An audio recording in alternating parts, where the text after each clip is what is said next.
This is a group that knows exactly who it is. They know who their star is in Giannis Antetokounmpo. This season could not have gone better for Milwaukee. For more now, let's welcome in our Adrian Wojnarowski, who actually broke this news. What can you tell us, Woj? Adrian is here.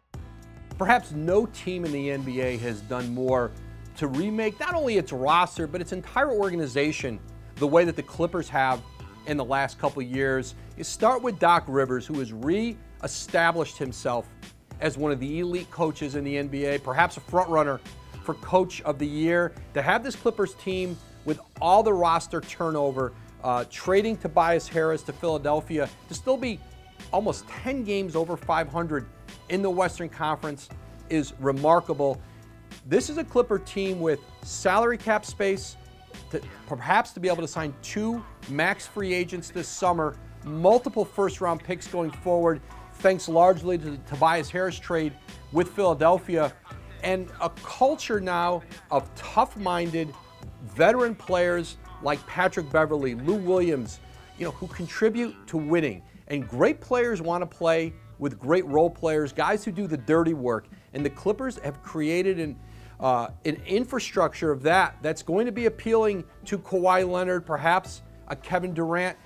But even if the Clippers don't get a big free agent this summer, and they're in very good position with Leonard, they can go forward with all the picks they have, with the young players. Shai Gilgeous-Alexander was a tremendous find, and this is an organization with Lawrence Frank at president, Michael Winger at general manager, that has really deftly managed their salary cap, maximized the assets. They put themselves in position to not only be perhaps the dominant team in Los Angeles, but a contender throughout the league.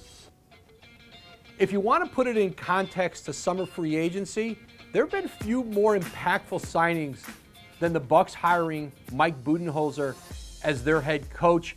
He came to Milwaukee now without the front office responsibilities he had in Atlanta, and free just to go back to what he does best, and that's build camaraderie within a team, build an infrastructure, a culture. And he has transformed Milwaukee into not only the best team in the East, but maybe the hardest playing, certainly the most consistent, unselfish team. And Budenholzer has something going for him that maybe some of the other contenders like Philadelphia, Boston, Toronto are all grappling with at different times. This is a group that knows exactly who it is. They know who their star is in Giannis Antetokounmpo. There's no questions about that. And this is a group without the distraction of free agency and who may leave the team. Philadelphia, that hangs over them. Certainly Boston with Kyrie Irving, and of course Kawhi Leonard in Toronto. Milwaukee got an extension for Eric Bledsoe done in the offseason, and now Chris Middleton is certainly a focus for this organization, but they can financially afford to pay him. He's had tremendous success this year.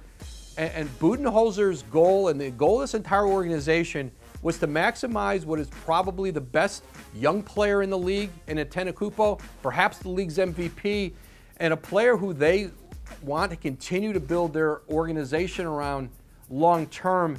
And for Antetokounmpo to head into the postseason with the #1 seed with Milwaukee, and certainly shoulder to shoulder with James Harden as an MVP favorite, this season could not have gone better for Milwaukee, for Mike Budenholzer, and they'll head into the postseason with a tremendous amount of confidence and momentum.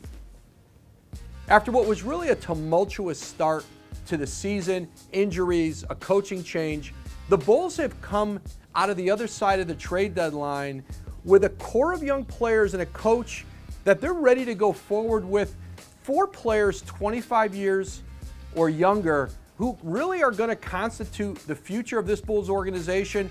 Otto Porter coming from Washington, and the trade deadline deal that sent Bobby Portis out gives the Bulls now 4 players that they're going to build around, and Jim Boylen has started to put in place his system, his culture, and you've seen a young team that's grown in toughness. They've gotten better defensively, and anyone who's ever coached with Jim Boylen and executives who've worked with him, whether it was Houston or San Antonio, they're going to tell you there's very few better tacticians, teachers than Boylen. The Bulls are certainly going to go forward with him. It remains to be seen whether he'll get a long-term contract after next year, but he'll be their coach next year. And with salary cap space this summer and perhaps the ability to go out and get a free agent point guard, bring another veteran or two into that team, it is not out of the realm that the Bulls will be challenging for a playoff spot in the East as soon as next year.